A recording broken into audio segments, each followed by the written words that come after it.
اللهم ارزقنا العلم النافع والعمل الصالح، وارزقنا الإخلاص في القول والعمل، ووفقنا لما تحب وترضى، اللهم آمين.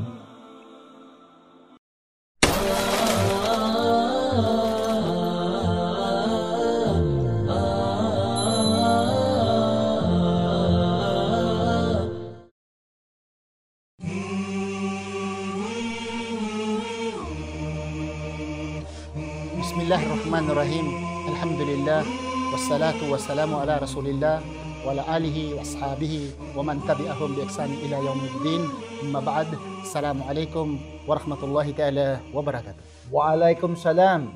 Ustad, ang tatalakayin natin ngayon ay ang paksang pinamagatang Ang mga issue laban sa Islam.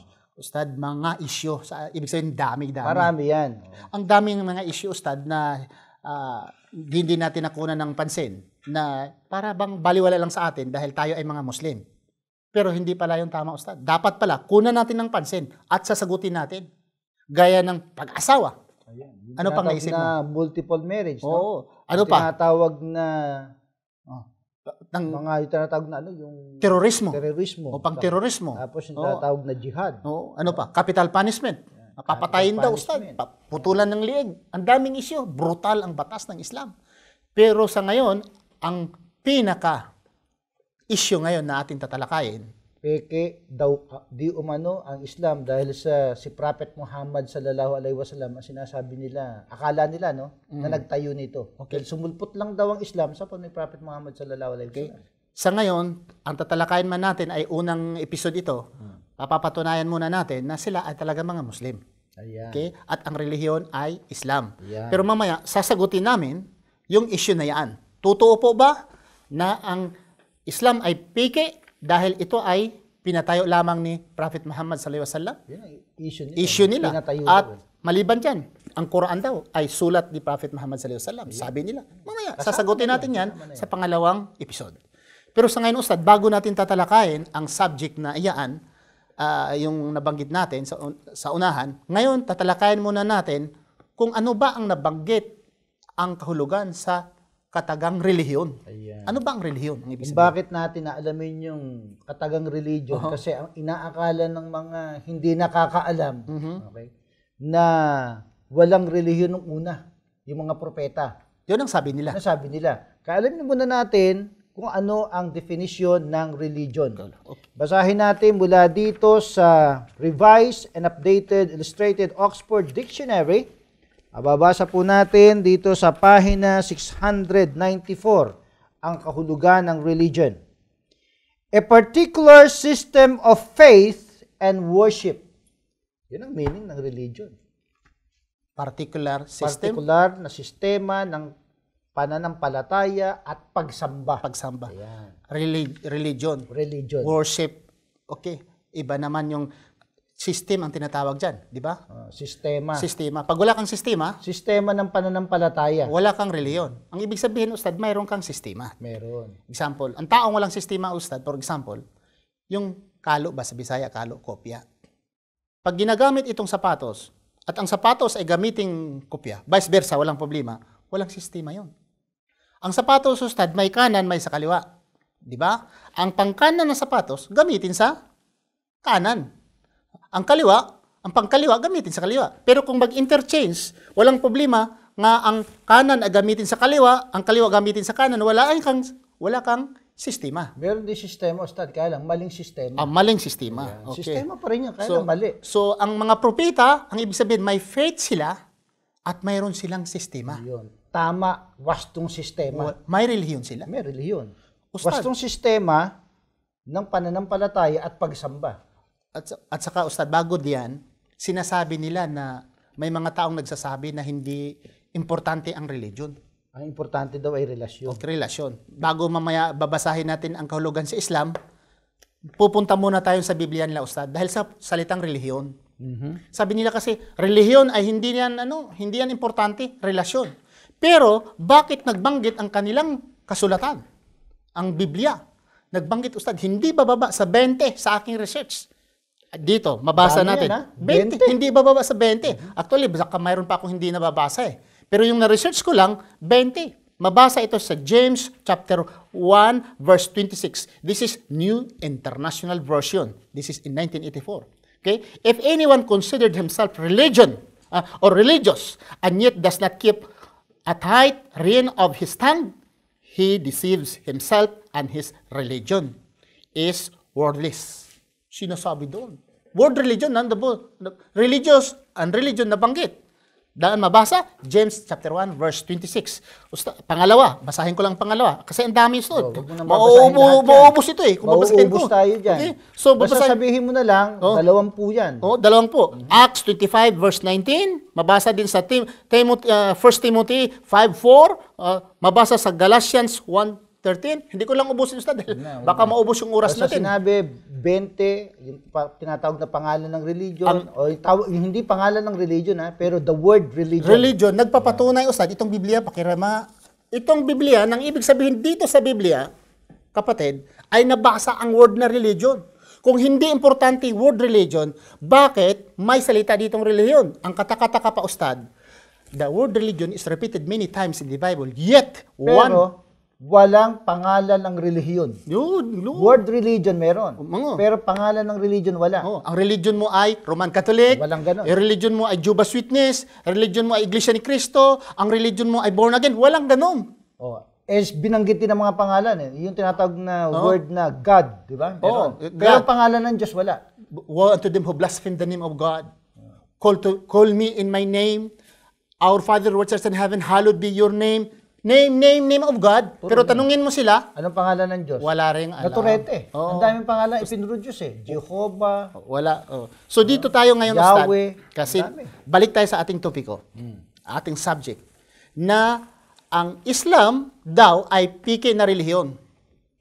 Okay, bago tayo doon, sasalagin natin itong mga isyo, bago natin ibalik sa kanila, atin munang papapatunayan na ang mga sugo at mga propeta, sila ay may relihiyon.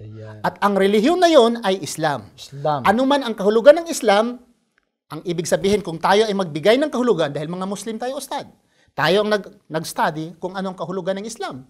Islam meaning submission to the will of God. Obedience to the Creator. In literal meaning, peace. Pero baka hindi sila sang-ayon. Yun nga, ang hirap dito sa mga tao ito, Kapag tayo nagbigay ng meaning ng ating religion, ayaw maniwala. Pero kapag dictionary nagbigay ng meaning, naniniwala Sige ngayon. Ito ang pinakababasahin po namin, mga kababayan, muli, Ito pong Revised and Updated Illustrated Oxford Dictionary.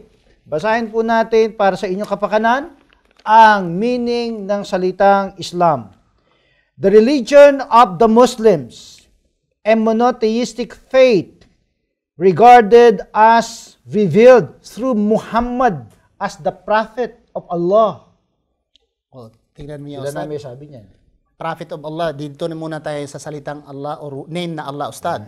Dahil may mga issue ito Maraming issue sa atin na si Allah daw ay Panginoon ng mga pagano.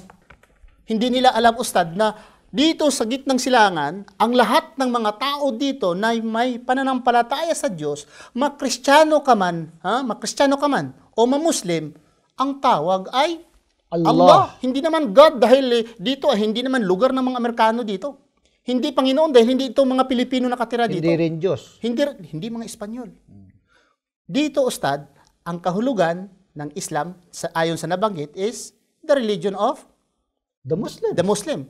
Ayon sa nabasa natin, kay Muhammad daw. Yun ang issue. Sila namin sabi, Sila ang nagsabi. The religion of the Muslims. Okay. Ngayon, dapat nating malaman ngayon, ano ngayon ang relihiyon ng mga propeta. Yun. Ayan. So, Ustad, kung ito, paborito ko itong bersikulo, bago mo babasahin yan sa Tagalog, katungkol kay Ibrahim.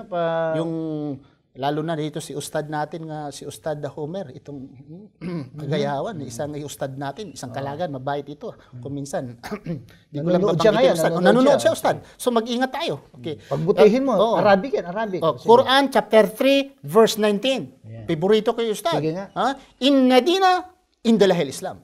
The religion in the sight of Allah is Islam.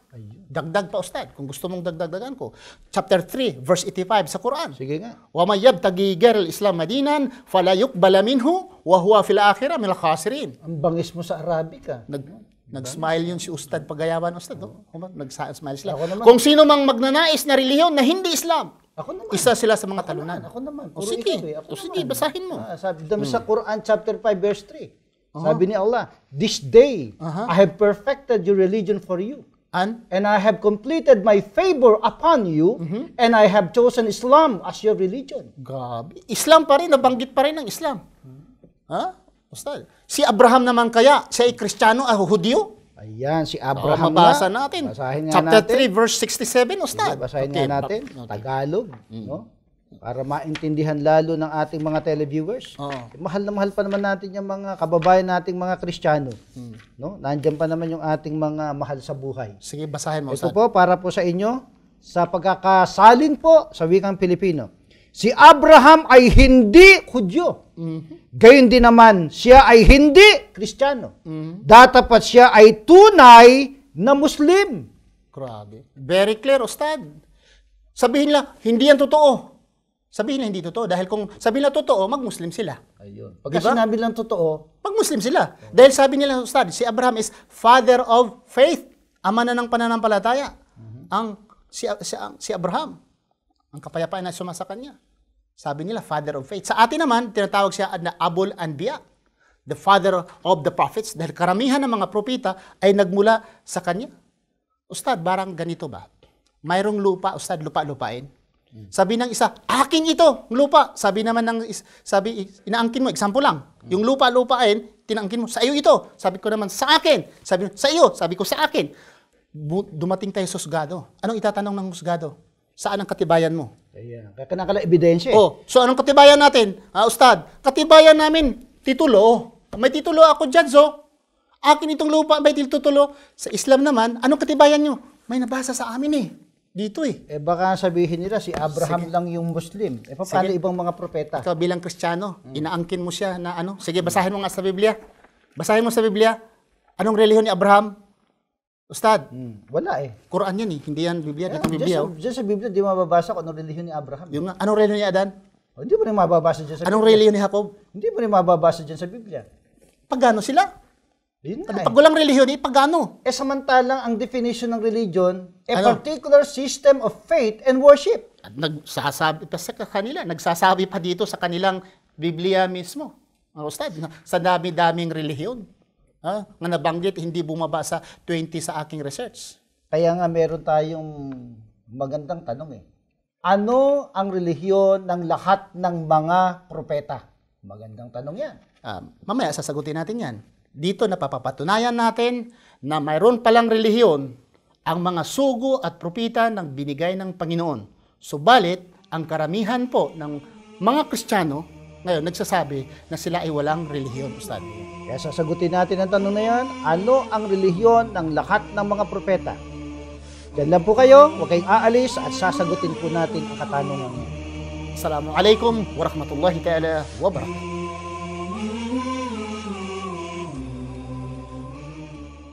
Ang programang ito ay hatid sa inyo ng Fanar Community Channel.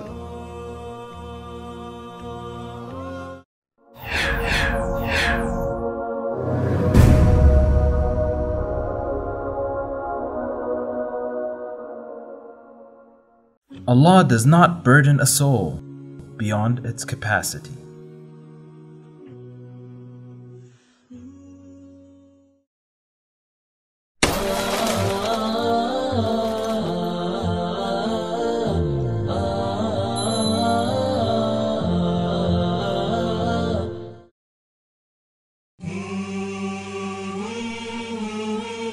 Bismillahirrahmanirrahim. Assalamualaikum warahmatullahi ta'ala wabarakatuh.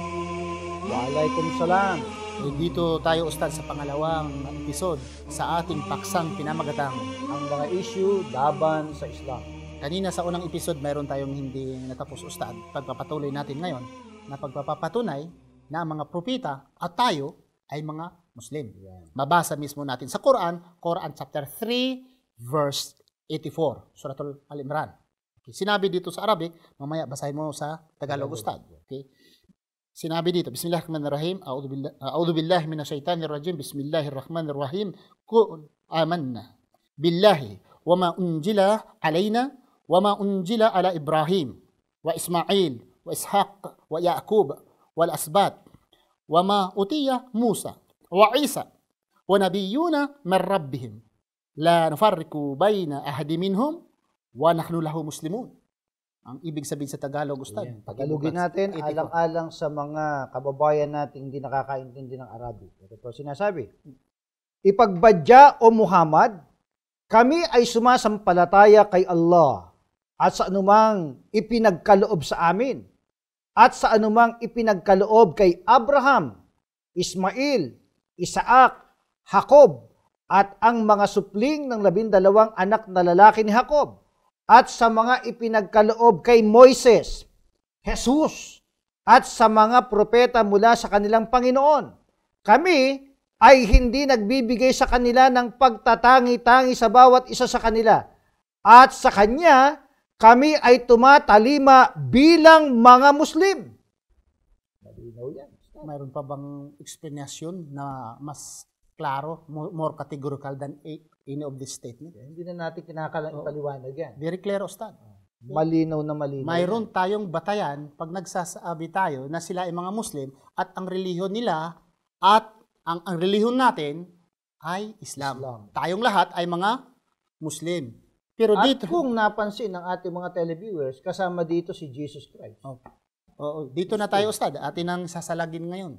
Yung sinasabi nila nga si Prophet Muhammad ang nagpatayo sa relihiyong Islam. Kaya peke. Okay. So, ito ngayon, Ustad, for the sake of argument, okay? Hintulutan natin. We know nga si Allah ang nagpadala ng relihiyong Islam at ang mga propita ang relihiyon nila ay Islam. We know that for sure in the Quran. But ang binabato nila sa atin na ito ay nilikha lamang ni Prophet Muhammad sallallahu alaihi wasallam. For the sake of argument, tatanggapin natin yan. Ha? Nga si Prophet Muhammad sallallahu alaihi wasallam ang nagpatayo sa relihiyon na Islam. Okay? At ang dagdag pa dyan, Ustad, kasi without the Quran, there's no religion. Nagkakaroon lang siya ng relihiyon. At ang sabi nila, ang sumulat daw niyang Quran, si Prophet Muhammad sallallahu alaihi wasallam. Tama, Ustad. Yun ang sabi nila. Sasakyan din natin. Although we do not believe, but sasakyan din natin for the sake of argument. Sige. Na itong Quran na ito ay sinulat nga ni Prophet Muhammad sallallahu alaihi wasallam. Okay, for the sake of argument. Bagamat hindi totoo. Okay. Pero, sinong author nito? Isa lang. Sabihin natin, si Prophet Muhammad sallallahu alaihi wasallam. Ang Biblia. Ang Biblia. Ilan ang author? Ang dami-daming author, Ustad. Napakarami. Maliban sa mga maraming author, may mga anonymous books dito na walang author. Hindi nalalaman kung sino ang mga author. Piliin ninyo. Isa ang author, marami ang author, anonymous pa. Mayroon pang mga anonymous. Saan ngayon? At Ustad, itong maraming author, halos every year, ni-revise. Isa ang author, walang revision. 1,400 years. Meron lang translation. Di translation. But the Meron Arabic, revision, Ustad, ang Arabic, nga mula kay Prophet Muhammad sallallahu alaihi wasallam hanggang sa ngayon, there is no single Arab on earth today, Ustad, nga ni-revise nila ang Quran. Nga yung Arabic, yung translation naman, Ustad, hindi naman yung Quran ang translation. All the scholars, Muslim scholars on earth, they do not accept English as the word of Allah. Ang Allah ay hindi Amerikano. At ang Allah naman, of course, ang Allah naman hindi Arabo, of course. Pero yung salita niyang nireveal kay Prophet Muhammad sallallahu alaihi wasallam, Arabic. So pag tinatranslate, sinasali natin ng ibang lingwahe, nagkakaiba na, Ustad. Tandaan mo, isa ang author, sabihin natin si Prophet Muhammad sallallahu alaihi wasallam, okay? Hindi ni-revise. 1,400 years. Hindi na-revise. Biblia. Ang daming revision, Ustad. Okay? Aside from that, Ustad, itong libro na ito, na isa lang ang author, sabihin natin si Prophet Muhammad sallallahu alaihi wasallam, there are millions of Muslims who memorize the Quran. Anong masabi mo ngayon, Ustad? Masabi natin, ilang taon nga yung nasa record ng mga Muslim na batang-batang nakamemorize. Mayroon nga ngayon, Ustad, 2 years old nakamemorize. Imagine, Oh, 2 years old. 3 years old. Nagtaka nga sila. Samantalang anong mga pinaka-naturalesan ng bata na nasa 2 years old? Anong ginagawa ng 2 years old? Usually. Actually, Ustad, it's a miracle. Exceptional yun dahil 2 years old. But mostly ngayon, nakamemorize ngayon, 5-year-old, 6 years old, 7-year-old, Ustad, mayroon pa nga 50 nakamemorize sa Quran. Pero ako lang yung 50 matanda na hindi nakamemorize sa Quran. Pero daming mga matatanda, Ustad, nakamemorize sa Quran. It's a living evidence and proof that the Quran is a miracle. Dahil namemorize, Ustad. At ang isang taong nagsulat nito, kasi sabi nila, hindi naman natin paniniwala yan, tinanggap lang natin for the sake of discussion. Itong aklat na ito, na isang author, ginagamit kung saang batas ng mga Muslim. Sumisigaw ang mga Muslim. Quran ang ipairal. Quran ang ipairal. Halos lahat ng mga Muslim sa buong mundo, halos lahat, sabi nila, ipairal ang batas ng Quran. Ang tanong, Ustad, ilang Kristiyano nagsabi, ipairal natin ang batas ng Biblia. Ilan? Wala. Sinong nakamemorize sa Biblia na Kristiyano? Wala nakamemorize ito. Kahit isang chapter, wala. Ustad, kung Tapos ginamit lang ang Biblia, Ustad, sa husgado. At saka, Ustad, papatong na yung kamay. oo, yun. Sabihin mo, are you telling the truth? Oo. Nothing but the truth? Pero Sabi, hindi but help me binubuklat. God. Sabi, papatong lang yung kamay. Ustad, hindi ganon. Kung may resita ka, ang salita ng Diyos, Ustad, palang resita. Okay? Pag resita ba, huwag kang magnakaw, huwag kang maglasing, huwag kang mangangalunya. Nandito, sundin mo. Ustad, parang resita ba? Ustad, kung ang resita, bigyan ka ng resita sa doktor, ganun mo lang, paano ka magagamot? If you believe the Word of God if you believe the Bible to be the Word of God, then use what is inside in the Bible. Dapat. Saka, yun nga, Ustad, sa zero balance na Okay. Dito, kung titingnan natin, scientifical dito, Ustad, maraming unscientific dyan. Dito, ang mga science, Ustad, hanggang ngayon, nandito sa Quran, nagtaka sila. Like embryology, like sa expanding of the universe, the source of life, water, and all the creation of God in pairs. Nandito ang mga scientific proof ng Quran. Baging yung nangyari kay Paraon. Oo, nandito, Ustad. Kung may panahon tayo, we will discuss science in the Quran. Pero ngayon, hindi naman. Huwag tayo masyado magbumabad kasi hindi natin pinatutunayan yung Quran. We are not proving the Quran to be the Word of God. Pero sinalag lang natin yung pagsabi nila na ang Quran is written by Prophet Muhammad sallallahu alaihi wasallam. Siguro sufficiente na yun. Sufficiente na yun na supersede, Ustad. Nang ibig sabihin, dito ka na-memorize, walang revision. Dito, ang daming author, may mga anonymous pa, ang daming revision. Saan ngayon nakasipin ninyo? To be the Word of God. Sinong matalino? Kung talino, ang pag-usapan ay talino, hindi sa Diyos. Talino. Sino mas matalino? Dito, Ustad. Dito naman tayo sa religion binabato.